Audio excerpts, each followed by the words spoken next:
దాడులు చేయించడం చంద్రబాబుకు కొత్త కాదని ఉదయగిరి వైఎస్ఆర్సీపీ అభ్యర్థి మేకపాటి రాజగోపాల్ రెడ్డి అన్నారు.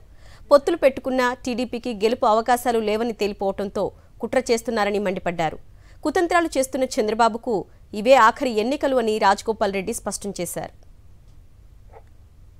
జగన్మోహన్ రెడ్డిపై జరిగిన దాడి ప్రజలందరూ దేశమంతా దిగ్భ్రాంతిలో లోనైనారు.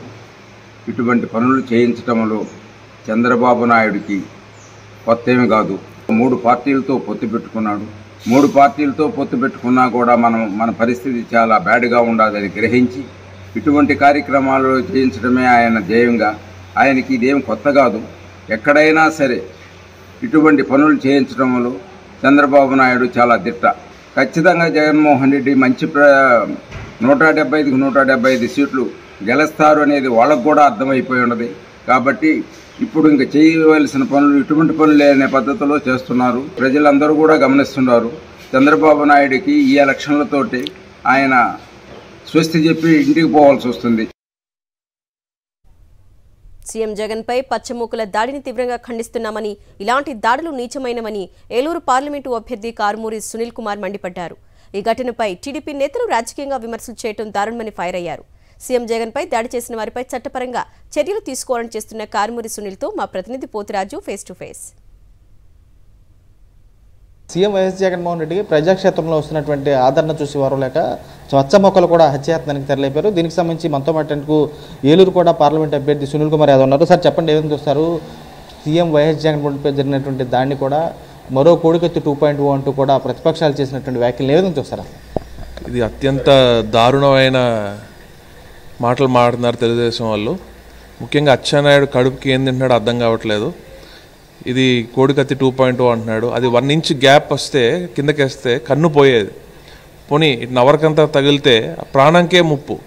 అలాంటిది కామన్ సెన్స్ లేకుండా ఇంకే ప్రతీదీ రాజకీయమే, అన్నీ రాజకీయం చేసి చాలా చిరాగ్గా బిహేవ్ చేస్తున్నారు. ఇలాంటి ప్రతిపక్షం మొన్నటి నుంచి చెప్తున్నాను నేను, ఆంధ్రప్రదేశ్లో ప్రతిపక్షం వాళ్ళ రాష్ట్ర పరువు పోతుందని.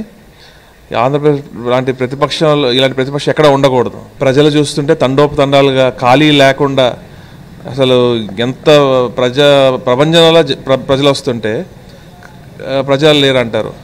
వారికి ప్రజలు సగం ఏదైనా ప్రోగ్రామ్ చేస్తే సగం ఖాళీగా ఉంటుంది, సగం కుర్చీలే కనపడతాయి. వారికేమో ప్రజాదరణ మాకు ఫుల్గా ఉందని చెప్పుకుంటారు. టీడీపీ పార్టీ అది వెంటిలేటర్ మీద ఉన్న పార్టీ. అందుకే ఇలాంటి యదవ ప్రేలాపలన్నీ పేలుతున్నారు. ఇంకా చివరి స్టేజ్లో ఉన్నారు. అది ఆరిపోయే దీపానికి వెలుగెక్కువ అన్నట్టు టీడీపీ పరిస్థితి అట్లా ఉంది. తెలుగుదేశం వారు అఫీషియల్ పేజ్లో కోడికత్తి 2.0 అని పెట్టడం, మళ్ళీ చంద్రబాబు నాయుడు గారు ఇలాంటి ఖండించడం అంటే ద్వంద్వ వైఖరి.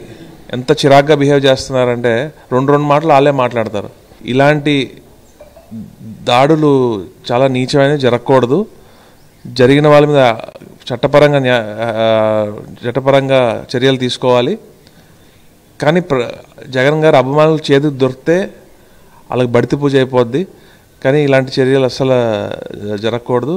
వెంటనే పోలీసు వారు కానివ్వండి, ఇంటెలిజెన్స్ వారు కానివ్వండి, వెంటనే వారు ఎవరైతే ఈ చర్యలకు పాల్పడ్డారో వాళ్ళని అరెస్ట్ చేసి వాళ్ళని మీద యాక్షన్ తీసుకోవాలి. పూర్తి స్థాయిలో ఘటనకు జరిగినటువంటి దాడికి పాల్పడిన వారి పరంగా కఠిన చర్యలు తీసుకోవాలని చెప్పి నేను కూడా డిమాండ్ చేస్తున్న పరిస్థితి కూడా కనపడుతుంది. విజయ్ కుమార్ రాజుతో రాజు, సాక్షి టీవీ, ఏలూరు నుంచి.